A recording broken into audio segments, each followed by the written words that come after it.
Hola a toda nuestra querida audiencia internacionalista y curiosos y curiosas de lo que sucede en el mundo en general. Bueno, como siempre recordamos en cada encuentro mensual en este espacio de Rincón Global, queremos agradecer el tiempo que nos brindan escuchando otro episodio más sobre diversos temas que acontecen a la realidad internacional. Realmente es una motivación para nosotros saber qué les está pareciendo interesante este espacio de reflexión que ofrecemos desde Seinasec. Mi nombre es Sofía Bregú y es un gusto nuevamente ser la moderadora en esta interesante entrevista que vamos a ir desarrollando el día de hoy. Bueno, vamos a tener hoy el placer de contar con una invitada que debo decir tiene una amplia trayectoria y además ha estado presente y participando de primera mano en la COP número 28. Para quienes no lo saben, la COP hace referencia a la Conferencia de los Estados Partes, la cual tuvo lugar en los Emiratos Árabes Unidos, Dubái, a fines del año pasado. Para ello, tengo el agrado de presentarles a la licenciada en Relaciones Internacionales, Susana Beatriz Sazzarini, quien también es docente en la Universidad Nacional de Jujuy, Argentina, y becaria doctoral del CONICET. Asimismo, desempeña el rol de miembro del Departamento de Ambiente del Instituto de Relaciones Internacionales de la Universidad Nacional de La Plata y del Centro de Estudios de Políticas Ambientales de la Universidad Nacional de Rosario y además de la Red Argentina 1.5. Bueno, licenciada, qué alegría que usted sea parte de nuestro espacio de Rincón Global. Agradezco nuevamente que nos brinde su tiempo para poder hacer este análisis de un tema que usted tiene vasta experiencia. Hola Sofía, agradezco enormemente la invitación y espero que este podcast sea de gran interés para toda la audiencia. Bueno, estimada licenciada, ahora ya entrando en el tema, ¿no? Quisiera preguntarle, en relación al Acuerdo de París, el cual se catapultó como un hito histórico, recordamos en el 2015, ya que implicaba el compromiso y responsabilidad de cumplimiento de metas de los estados partes de la comunidad internacional y los que compartían la misión de dicho acuerdo, esta COP fue importante en lo que respecta al primer balance mundial del Acuerdo de París, ¿no? Entonces, mi pregunta es, ¿cuáles fueron los puntos abordados prioritarios del primer balance mundial del Acuerdo de París a 9 años de su creación? ¿Y se cumplieron con las metas a mediano plazo propuestas? Bueno, Sofi, en relación a los puntos abordados como prioritarios en el primer balance mundial del Acuerdo de París, la decisión que se adoptó en Dubái incluyó los siguientes tópicos: mitigación, adaptación, medios de implementación, pérdidas y daños, medidas de respuesta, cooperación internacional y trabajo a futuro. En cuanto a las metas a mediano y largo plazo, debo decirte que, bueno, no, en relación a todo lo que se ha ido presentando de informes y reportes del IPCC, por ejemplo, o de organismos especializados, de la Secretaría de la Convención, es que todo lo que se ha comprometido hasta ahora no es suficiente y hay países en los que, bueno, hay estados partes que todavía no han presentado estas estrategias de mediano y de largo plazo que deben presentarse lo antes posible. Hablando de mitigación concretamente, por ejemplo, solo 68 partes comunicaron estrategias de largo plazo de reducción de emisiones y solo el 87% de la economía global en relación al PBI está cubierta por objetivos de neutralidad carbónica o de emisiones netas. Esta decisión que se adoptó en Dubái, que estoy hablando, la decisión específicamente del GST, del balance mundial, hace eco del IPCC, del sexto ciclo de evaluación que hizo el IPCC en los años anteriores sobre la brecha de implementación. Sí, o sea, la decisión reconoce que hay una brecha de implementación entre las políticas llevadas adelante al final del 2020 y aquellas que se han comunicado en las contribuciones determinadas nacionalmente o NDCs, como se les conoce. Por otro lado, si bien hay esfuerzos, hay avances, está analizado, está estudiado que estas trayectorias de emisiones no están alineadas con el objetivo de temperatura que se establece en el Acuerdo de París. En adaptación, la brecha es mucho mayor, y esto porque justamente la adaptación es una dimensión mucho más difícil y compleja que la mitigación. Por ejemplo, si nosotros queremos medir o evaluar lo que es mitigación, tenemos, por ejemplo, el nivel de emisiones, tenemos los inventarios de gases de efecto invernadero, entonces es más fácil, ¿no es cierto? Tenemos una métrica universal que no depende de las circunstancias, ¿no?, particulares. Entonces es más fácil medir, evaluar, monitorear, cosa que con adaptación no sucede porque sabemos que la adaptación tiene una fuerte injerencia local, depende enormemente del territorio, de la comunidad en la que nosotros estemos trabajando. trabajando, abordando la adaptación.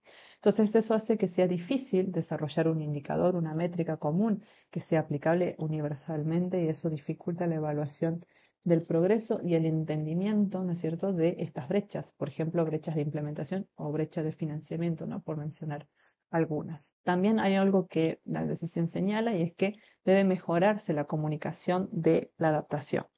Como en algún momento les comentaba, ¿no es cierto?, de estos instrumentos que tenemos en la arquitectura climática internacional. El Acuerdo de París es un tratado internacional vinculante, Argentina es parte de este acuerdo, y como tal todos los estados que firman este acuerdo tienen ciertas responsabilidades como la entrega de ciertos reportes, informes de manera periódica, ¿no? Uno de ellos es los que yo les había comentado recién, que son las contribuciones determinadas nacionalmente. En este caso hablamos de adaptación y otra obligación tiene que ver con, digamos, llevar a la Secretaría de la Convención, entregar las comunicaciones de adaptación. En este sentido, la decisión dice que solamente 51 partes entregaron sus planes nacionales de adaptación y solo 62 subieron sus comunicaciones de adaptación hasta la fecha. Bueno, ahí les hago una salvedad y también los invito a leer dos informes que hemos desarrollado en el Departamento de Ambiente del Instituto de Relaciones Internacionales de la Universidad Nacional de La Plata,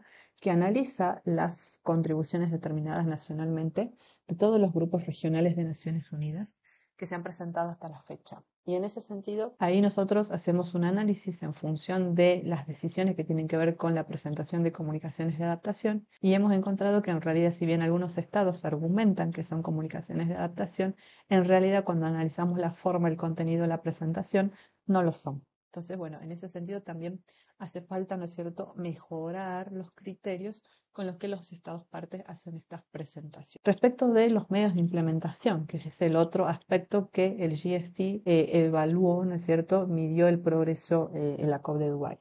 Lamentablemente el financiamiento sigue siendo un tema pendiente. En mitigación, por ejemplo, no se ha alcanzado el objetivo de los 100 billones de dólares por año. Si bien hay un fuerte reconocimiento de los esfuerzos, de los avances, pero la decisión contiene un lenguaje muy flexible en términos de obligación de los países desarrollados, de facilitar a los países en desarrollo estos fondos, estos flujos y la inclusión del sector privado como proveedor de estos fondos. En realidad, esto del lenguaje ha sido como una crítica muy fuerte y muy constante en el proceso de negociación y posteriormente también, principalmente desde la sociedad civil y de las ONGs. Lamentablemente adaptación es mucho más grave porque, bueno, sabemos que todos estos niveles de medios de implementación son insuficientes para cerrar la brecha. En cuanto a transferencia de tecnología, también lo que hace la decisión en particular es llamar al sector privado para que logre hacer, justamente para que profundice esta provisión de servicios. Y bueno, también obviamente que la cooperación internacional es básica, ¿no? Es como que uno de los medios necesarios para aumentar estos flujos. Una característica muy importante también dentro de esta decisión es que se incluye un programa de implementación tecnológico. Esta fue una propuesta, por ejemplo, que sugirió el G77 más China y bueno, fue apoyada por casi todas las partes y los grupos de negociación. En cuanto a la construcción de capacidades, también hay avances, pero la brecha continúa en los países en desarrollo. ¿Por qué? Porque no tienen las capacidades técnicas desarrolladas, porque no tienen capacidad institucional, porque no hay gobernanza, no hay coordinación, no hay evaluación técnica, no hay estrategias de política a largo plazo o implementación, ¿no? Entonces, en realidad vemos que todo esto es justamente, hay muchas brechas y todo lo que se ha hecho hasta ahora, si bien son avances, son buenos, digamos, se nota que hay una mayor ambición en todos estos compromisos, pero lamentablemente siguen siendo insuficientes. Entiendo, y desde su posición como internacionalista y especialista en materia de mitigación respecto al cambio climático, ¿cuál sería su análisis acerca de los días de trabajo en la comisión que le tocó asistir en la Cumbre del Clima respecto a los resultados en cuanto a las perspectivas de financiamiento climático, enfatizando cómo repercuten los mismos en nuestra región latinoamericana y el Caribe? ¿Y qué puntos se esperaba trabajar desde su sector de representación y qué se trabajó en realidad? Bueno, respecto de mitigación y financiamiento, en particular este tema no seguimos como equipo de trabajo en las negociaciones internacionales del año pasado. No fue nuestro tema, sino más que nada nos concentramos en adaptación, ¿no es cierto? Y seguir el tema de adaptación transversal a todas las agendas, que bueno, explico también para que lo puedan entender. Dentro de lo que son las negociaciones internacionales, hay diversas agendas de trabajo que tienen que ver con los órganos, ¿no? Con las conferencias de las partes. Obviamente tenemos la conferencia de las partes que yo les comentaba que se viene desarrollando desde el 95, que esa es una agenda en particular. Tenemos también la agenda que tiene que ver con la conferencia de las partes en calidad de partes del protocolo de Kioto. Después también tenemos la otra que tiene que ver con el Acuerdo de París, ahí ya serían tres agendas. Y después también dentro de la estructura climática tenemos los órganos subsidiarios, que son órganos que atienden y ayudan a llevar adelante todo el trabajo, ¿no es cierto?, de la convención. Tenemos el órgano subsidiario de ejecución y el órgano subsidiario de asesoramiento científico, y estos dos también tienen cada uno de ellos por aparte su propia agenda. Entonces serían 5 agendas en total, que cada una de ellas, cada ítem de agenda se negocia por separado, ¿no? Imagínense que el año pasado en la COP de Dubái, más o menos, calculando, teníamos como 100, supónganse 150 más o menos, de temas de agenda, ¿no? Y eso también es algo que a nosotros, digamos, en particular los países en desarrollo, que como yo les comentaba anteriormente, no tienen las capacidades técnicas desarrolladas, es muy difícil que puedan tener equipos negociadores que puedan atender, ¿no es cierto?, todos estos temas de agenda, porque muchos de ellos a veces se negocian simultáneamente, ¿no? A nosotros nos pasó de que estábamos siguiendo la agenda de adaptación transversal, perdón, el ítem de adaptación transversal a las agendas, en particular 4 agendas, no la del protocolo de Kioto, sino las 4 restantes, y se nos hacía imposible porque a veces teníamos más de 5 o 6 reuniones en un mismo horario, en un mismo día, y no las podíamos cubrir a todas, y bueno, era cuestión de también elegir, ¿no?, cuál íbamos y cuál no. Así que bueno, es complejo el tema de la negociación porque, como decíamos, es muy cortito el tiempo también porque son 2 semanas y bueno, lamentablemente no hay mucho espacio a veces para poder seguir todos los temas que uno quisiera seguir, ¿no? Particularmente, como otro dato también, Argentina desde el 2021 negocia en bloque con el grupo ABU, ¿no? Argentina, Brasil y Uruguay. En este sentido, este bloque también ha sabido, por lo menos en estas negociaciones, he podido ver cómo se han repartido los diferentes temas de agenda y, por ejemplo, Argentina ha sido como la cabeza en todo lo que ha sido la negociación de adaptación, en particular la meta global de adaptación. Y así, bueno, Brasil y Uruguay han trabajado otros temas, ¿no? Sobre financiamiento, hablando de financiamiento climático y cómo repercuten, ¿no es cierto?, en nuestra región latinoamericana, en el Caribe. Bueno, nosotros sentimos, en realidad los que trabajamos cambio climático, sabemos que siempre ha existido como una especie de favoritismo, entre comillas, entre mitigación y adaptación. Siempre se le ha prestado como mayor atención a la mitigación porque ha sido el tema como pionero, ¿no?, del cambio climático. Adaptación es como que fue apareciendo después, sobre todo con los acuerdos de Cancún y demás, con el mecanismo de Varsovia, todo esto, y sobre todo también, ¿no?, de la mano del IPCC, que empezó a cambiar el tono en sus informes y empezó a hablar un poco más de adaptación, ¿no? Pero bueno, ¿qué pasa con el financiamiento? Bueno, en realidad el financiamiento también hay como cierto favoritismo, ¿no es cierto?, en esto de los proyectos, los créditos, todos los medios de implementación, por ahí siempre se los dirige o se los orienta más hacia África y muy poco hacia América Latina, ¿no? Y eso por ahí también tiene que ver con indicadores, ¿no es cierto?, que utilizan varios países del primer mundo y demás, que no nos favorecen, porque bueno, ¿qué pasa? América Latina, si bien tenemos indicadores macroeconómicos, sociales que nos hablan de corrupción, de niveles alarmantes de pobreza y demás, para muchos, ¿no es cierto?, para muchos países del primer mundo, algunos países son considerados de renta media por el Banco Mundial, por ejemplo. El caso de Argentina, Brasil, México. Bueno, hay muchos países que entran en esta categoría y por ende, ¿no es cierto?, no son destinatarios o depositarios de todos estos créditos internacionales que vendrían, ¿no es cierto?, a fomentar la mitigación, la adaptación y demás, ¿no? Entonces, bueno, eso también creo que, como les comentaba al principio, es uno de las principales motivaciones que tenemos dentro de Argentina 1.5 para desarrollar estos indicadores propios y tener una mirada también más desde el sur global, ¿no? Así que bueno, eso es una cuestión que yo creo que todavía falta trabajar el tema de el financiamiento climático y justamente ver también cómo eso nos puede beneficiar, ¿no es cierto?, como región. Y ahora bien, ¿no? Siguiendo este camino, se habla de poner en marcha una nueva arquitectura de financiación climática para hacer frente a los efectos adversos que se han potenciado debido a la crisis climática, la cual afecta en mayor escala a países en vía de desarrollo. Desde su perspectiva, en la COP28, ¿se ha fortalecido el trabajo de cooperación entre los diversos actores, especialmente de las empresas, corporativas y los gobiernos a nivel nacional, regional, en pos de contribuir a la reducción de la emisión de los gases de efectos invernadero como meta esencial en el marco del Acuerdo de París?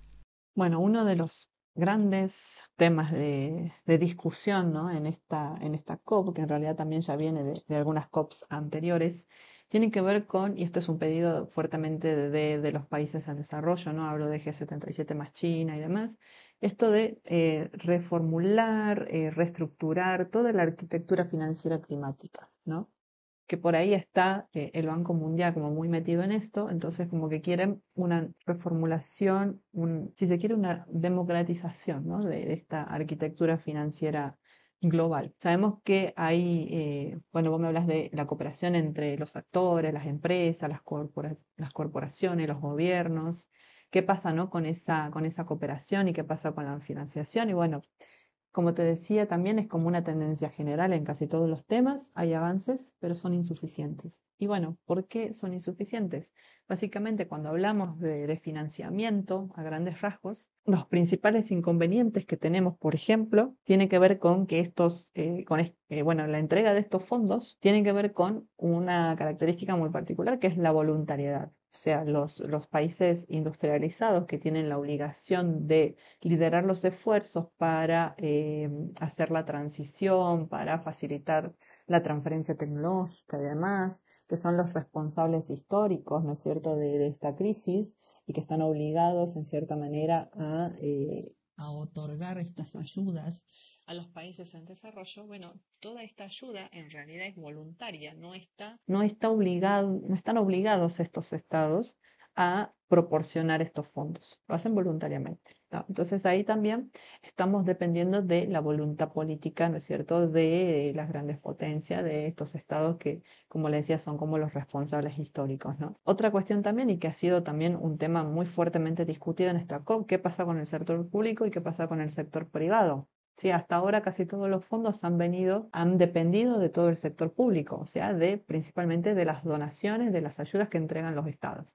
Pero lo que se está exigiendo justamente es que haya un mayor involucramiento del sector privado. Pero bueno, aquí también está la discusión, ¿no es cierto? Como empresa, como grandes corporaciones transnacionales, ¿no es cierto? ¿Qué rédito pueden tener si yo encaro un proyecto de mitigación o un proyecto de adaptación? Y en este sentido, siempre está la desventaja de la adaptación porque no tiene muchas ganancias en términos económicos, cosa que sí sucede en mitigación, ¿no? Por eso generalmente siempre, casi todos, financian más mitigación que adaptación. Bueno, por ejemplo, otra cuestión más, ¿qué pasa con China? ¿No? Esto de, bueno, China ha pasado en los últimos años a ser el principal emisor a nivel mundial, le ha ganado a Estados Unidos, ¿no? Pero ¿qué pasa? Desde el 92, ¿no? Cuando se firma la Convención Marco en el 92, en los anexos se establece como una categorización de países, ¿no? Estaban aquellos que eran países industrializados y los que no, países que pertenecían a la OCDE. Entonces, bueno, ¿qué pasaba? China en ese momento no era una potencia emergente, era un país en desarrollo, por lo tanto, no tenía esa obligación, ¿no es cierto? Que ahora, por ejemplo, siendo el principal emisor mundial, le correspondería, ¿no es cierto?, en cierta forma, tener como otro tipo de participación, ¿no? Los flujos de financiamiento también han ido variando en estos años, pero bueno, también hay que recalcar que la pandemia ha afectado muchísimo estos flujos de financiamiento. La guerra también ruso-ucraniana también ha afectado estos flujos. Entonces, lamentablemente, todo lo que es financiación climática siempre queda para después, ¿no? Es como el último tema de agenda, la última preocupación es el cambio climático. Y como ustedes saben, dentro del cambio climático tenemos una variedad de temas, de agendas que realmente se ha convertido en una cuestión demasiado compleja, ¿no? Entonces vos me decís, bueno, ¿qué pasa con esto, no? ¿Qué pasa? ¿Qué perspectivas hay? Y yo creo que, bueno, sí, un fortalecimiento de la cooperación entre estos actores, ¿no es cierto? Entre las empresas, las corporaciones, los gobiernos, pero yo creo que también en esto, ¿no? Em, yo creo que si uno quiere realmente generar un cambio radical, una verdadera transformación, generar acciones y objetivos que estén en línea con lo que establece el Acuerdo de París, yo creo que hay que incrementar los esfuerzos en todos los sentidos, ¿no? Y tal vez yo creo que podríamos pensar, yo sé que por ahí no será tan posible pensarlo, pero por ahí creo que estaría bueno pensar en la obligatoriedad de estos fondos, ¿no? En que realmente los que tienen esa responsabilidad histórica, bueno, realmente tomen la punta, tomen la posta y hagan los esfuerzos necesarios, pero que sean, obviamente, obligatorios estos esfuerzos, o sea, que realmente todos tengan que contribuir, ¿no es cierto?, en cierta manera a ayudar a liderar, a generar estos procesos de transición que realmente sin dinero, sin financiamiento, son imposibles, están fuera del alcance de los países en desarrollo, ¿no? Y ni hablar de países, por ejemplo, insulares y demás que no tienen prácticamente nada, ¿no? De recursos, ni capacidades técnicas, ni nada de eso. Así que creo que sería algo bueno, ¿no? Para tener en cuenta. Y bueno, sí, yo creo que la cooperación es clave, pero sí o sí necesitamos saltos de escala en todos los niveles, ¿no? Como decía, bueno, como lo establece también la decisión, y es algo que agradezco que se haya incluido esto de scale up, ¿no? Justamente de escalar, de hacer estos saltos de escala. Bien, y licenciada, ahora no, bueno, en concordancia a lo que venimos hablando. Luego del 2015, las diversas cumbres se focalizaron en una posición de implementación de herramientas, acuerdos de las diversas problemáticas que se desprenden del cambio climático, por lo que ya es necesario empezar a ver resultados, traspolar esto a la praxis, lograr ese salto de la mitigación a la adaptación. Entonces, por un lado preguntarle ¿qué se acordó en el Acuerdo de Dubái de la presente cumbre? Y por otro lado, ¿considera usted que este acuerdo tendrá un impacto relevante de ahora en adelante? Bien, hablando de pasar a la acción, ¿no? Pasar a los resultados, a la praxis, hacer este salto de mitigación a adaptación. No es que la mitigación no sea importante, pero la adaptación es muy necesaria y mientras más reduzcamos la brecha entre mitigación y adaptación, más vamos a reducir las pérdidas y los daños. Eso también es algo muy importante. Entonces, bueno, me preguntas acerca de qué es lo que se acordó en Dubái, ¿no? En esta cumbre, que vale destacar que no hubo acuerdo, sino lo que hubo fue un consenso, que eso es lo que lo están llamando ahora, ¿no? El consenso de los Emiratos Árabes. Bueno, básicamente antes de pasar a hablar de lo que se acordó, empecemos a hablar un poco de la acción, ¿no? Porque es importante, porque es relevante, porque es necesaria. Y bueno, en particular, yo siempre me sustento en lo que dice el IPCC. El IPCC es el Panel Intergubernamental de Cambio Climático que empezó a funcionar desde el 88 y desde el 88 ha generado importantes informes, tanto relativos a los ciclos de evaluación como especiales en relación a temas vinculados con cambio climático. Y en este sentido es muy contundente en cada uno de sus informes, cada vez más contundente en decir que nuestra ventana de oportunidad se está cerrando, ¿no? En esto de cumplir con la meta de temperatura, básicamente, también con la meta de adaptación y la de financiamiento que establece el Acuerdo de París, ¿no? Pero esta ventana se está cerrando. 2030 es nuestro horizonte y estamos muy mal en ese sentido porque ya estamos en un calentamiento de 1.1, 1.2 y ustedes recordarán que el objetivo del Acuerdo de París en cuanto a meta de temperatura era, ¿no es cierto?, que teníamos que mantener la temperatura global por debajo de los 2 grados y hacer todos los esfuerzos para limitar ese calentamiento a 1.5 grados por encima, obviamente, de los niveles preindustriales que son los que se manejan.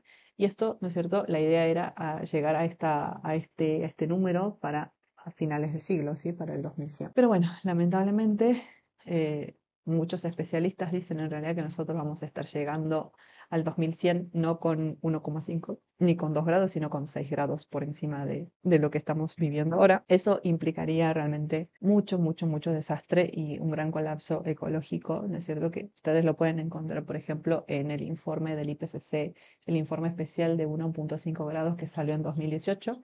Sí, lo recomiendo que lo lean porque justamente el IPCC ahí hace una especie de evaluación de los diferentes escenarios, qué pasaría en un escenario de 1,5 y qué pasaría en un escenario de 2 grados. Y lamentablemente lo que nos estaría esperando no es tan bueno, ¿no? Entonces, bueno, creo que es importante tener en cuenta que la acción ya tiene que estar y necesitamos justamente trabajar en reducir las emisiones, ¿no?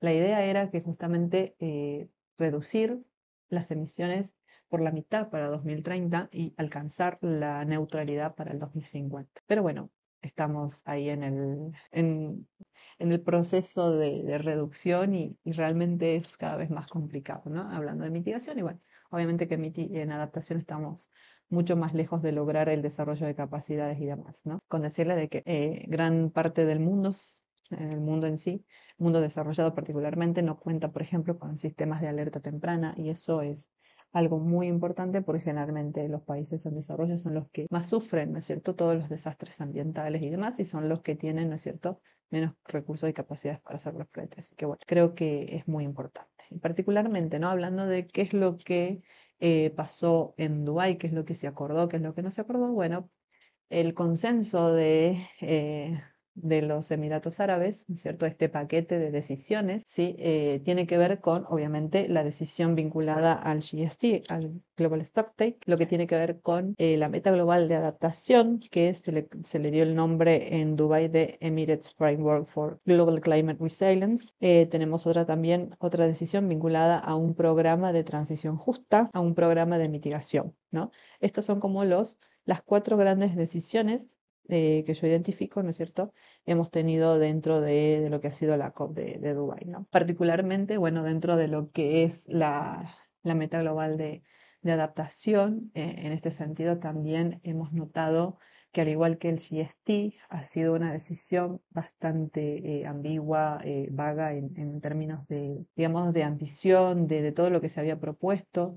Así que sí, estamos como con un poco de desasosiego, ¿no? Esto de que realmente no entendemos qué pasó en la COP. Y bueno, realmente esperábamos más. Una serie de declaraciones, ¿no? También en este sentido, el primer día que tuvo lugar la COP, se adoptó el Fondo para Pérdidas y Daños con una importante suma, 172 millones, si mal no recuerdo. En realidad, esta suma, si bien fue bastante agradecida en ese momento, fue bien recibida en ese momento, pero en realidad no es suficiente para lo que los informes técnicos nos dicen que es necesario, que en realidad necesitamos 3 veces más de lo que ese monto se ha adjudicado el año pasado. Así que bueno, eso también ha sido muy criticado porque estaría funcionando dentro de lo que es el Banco Mundial y hay muchos estados, muchas organizaciones que no quieren que esté funcionando bajo este organismo. Bueno, como algunas declaraciones, como les decía, tienen que ver con el financiamiento, tienen que ver con el clima y la salud, tienen que ver con los sistemas alimentarios, con las energías renovables y la eficiencia energética, ¿no? Entonces, bueno, son una serie de compromisos, de declaraciones, que obviamente no son vinculantes, las han firmado varios países, pero bueno,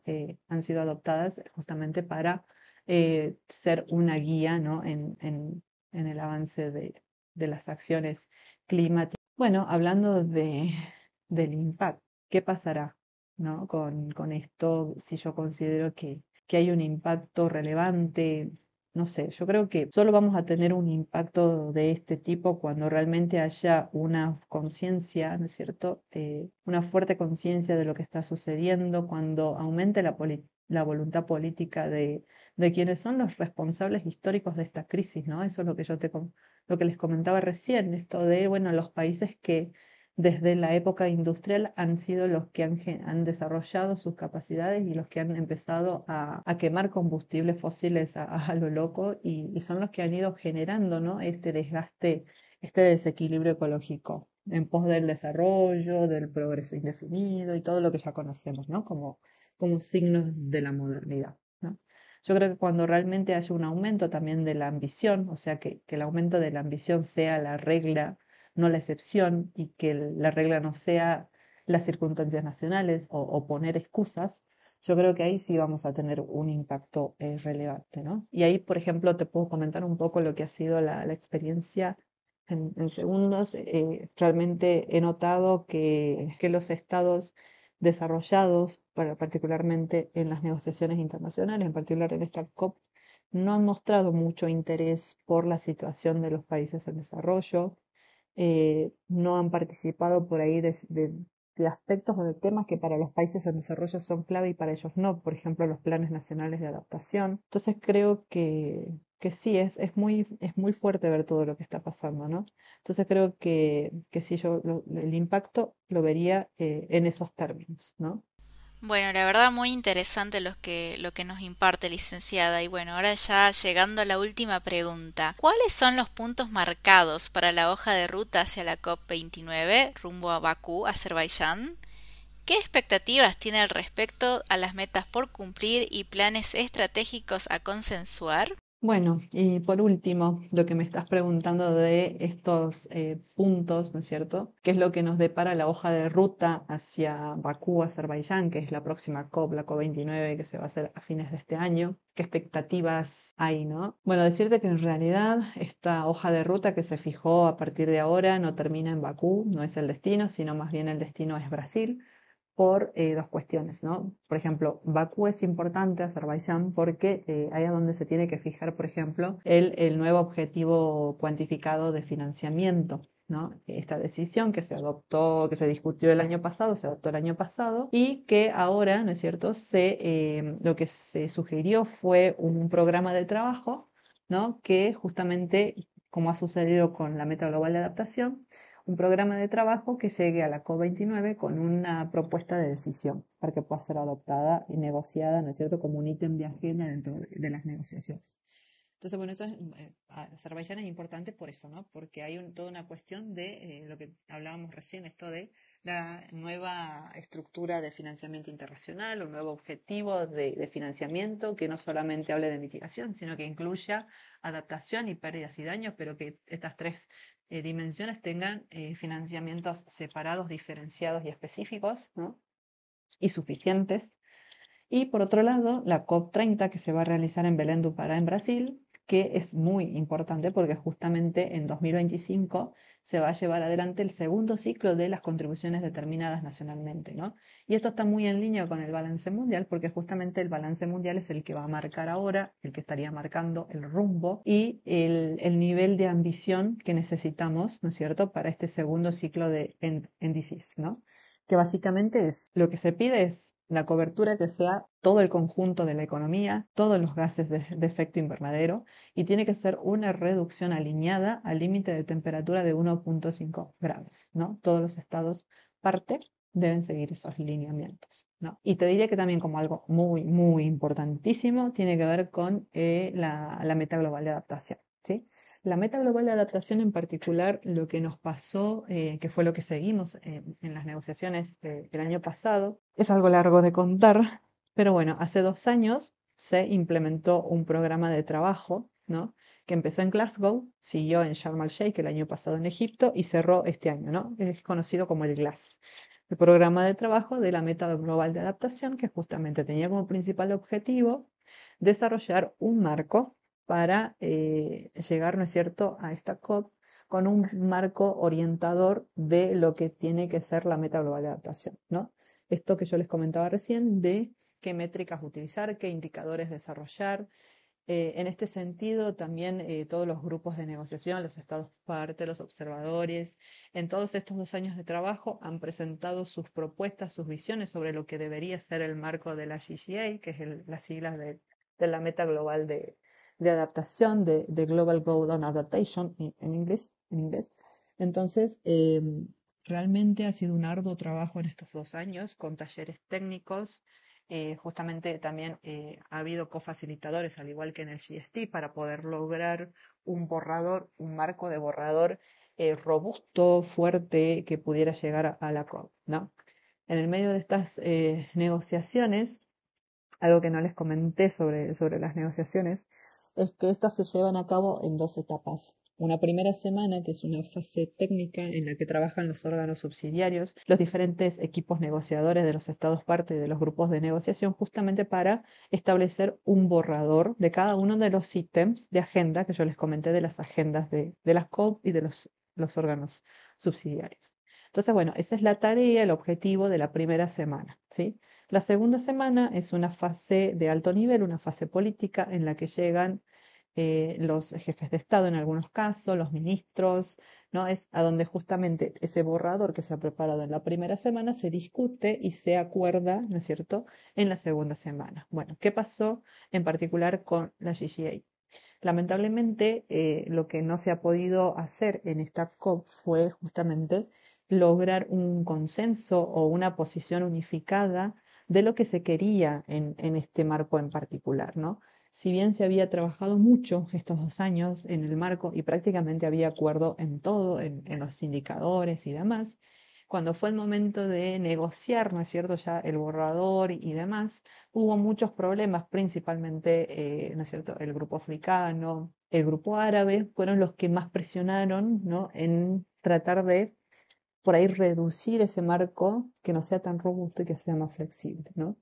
Eh, Sin lugar a duda, un tema bastante complejo, el cual conlleva muchas aristas a desarrollar en el trabajo por delante en la Agenda Global Climática. Licenciada, ha sido un gusto enorme tenerla aquí en nuestro espacio de Rincón Global. Agradezco su tiempo y el análisis de lo que fue estar presente en una conferencia de tal magnitud. Esperamos volver a compartir otro momento de análisis internacional con usted a medida de cómo sigue la agenda camino a la COP de este año. Le deseamos el mayor de los éxitos y la esperamos para una próxima edición.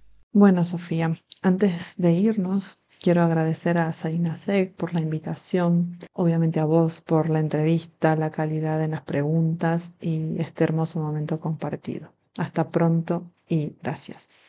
Bueno, queridos y queridas oyentes, hemos llegado al final de este sexto episodio del podcast. Escríbanos en los comentarios qué les pareció y si tienen dudas sobre el tema o aportes que quisieran sumar en relación al tema que hemos hablado hoy. Vamos a estar haciendo un día de stories en nuestra cuenta de Instagram despejando dudas. Y no olviden en seguirnos en nuestras redes @seinasec para estar al tanto de análisis internacional en diversos temas. No se olviden de visitar nuestra página web de Seinasec. Les deseamos una buena jornada y recuerden, nunca está de más nutrirse de unos minutos de análisis global para poder comprender mejor el mundo en el que vivimos y poder hacer nuestras propias opiniones. Nos vemos en el próximo episodio, querida audiencia. Chau chau.